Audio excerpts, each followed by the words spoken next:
এই ভিডিওটা শুনেন। আসলে বাংলাদেশের জনগণ এটিই কামনা করে, যেই সংসদ দেশের সকল কর্মকাণ্ডের কেন্দ্রবিন্দুতে পরিণত হোক এবং এই চেয়ারটি অত্যন্ত গুরুত্বপূর্ণ ইনসাফের একটি চেয়ার।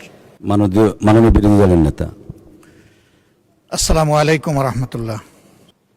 আলহামদুলিল্লাহ, মাননীয় স্পিকার, আপনি ইতিমধ্যে কালামে হাকিমের একটি আয়াত এবং রসুল করিম সাল্লাল্লাহু আলাইহি সাল্লামের সবচেয়ে ঘনিষ্ঠজন প্রথম খলিফা আবু বকর সিদ্দিক রাদিয়াল্লাহু তাআলা আনহুর শাসনামলের একটা অভিব্যক্তি এই মহান সংসদে আপনি তুলে ধরেছেন। এই জন্য আপনাকে মোবারকবাদ। আপনি ডেপুটি স্পিকার নির্বাচিত হয়, আমরা সেদিন এক দফা আপনাকে অভিনন্দন জানিয়েছি, আজকে আবার আনুষ্ঠানিকভাবে অভিনন্দন জ্ঞাপন করছি। ধন্যবাদ। আপনি আজকে যে মনোভাব এখানে ব্যক্ত করেছেন আপনার বক্তব্যের মধ্য দিয়ে, আসলে বাংলাদেশের জনগণ এটিই কামনা করে, যেই সংসদ দেশের সকল কর্মকাণ্ডের কেন্দ্রবিন্দুতে পরিণত হোক এবং এই চেয়ারটি অত্যন্ত গুরুত্বপূর্ণ ইনসাফের একটি চেয়ার।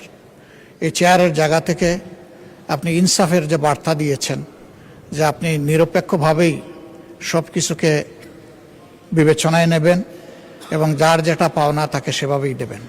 তো আমি আরেকবার অভিনন্দন জানাই আপনার এই মনোভাবের জন্য। আমরা আপনাকে আশ্বস্ত করছি, আপনার দায়িত্ব পালনকালীন সময়ে আমাদের পক্ষ থেকে আপনার নেওয়া সঙ্গত সকল পদক্ষেপে আমরা সহযোগিতা করে যাব ইনশাআল্লাহ। আবার আপনি সহযোগিতা চেয়েছেন, মানুষ হিসাবে ভুল যে কেউ করতে পারে। আপনার এই চেয়ারের জায়গা থেকেও যদি এরকম কিছু হয়ে যায়, আমরা যেন আপনাকে শুধরে দিয়ে সহযোগিতা করি। এ দায়িত্ব আমরা নির্দ্বিধায় নিঃসংকোচে পালন করব ইনশাআল্লাহ। ধন্যবাদ। আমরা আশা করছি যদি এই সংসদকে ইনসাফের ভিত্তিতে পরিচালনা করা যায়, তাহলে দেশেও ইনসাফ কায়েম করা সম্ভব হবে।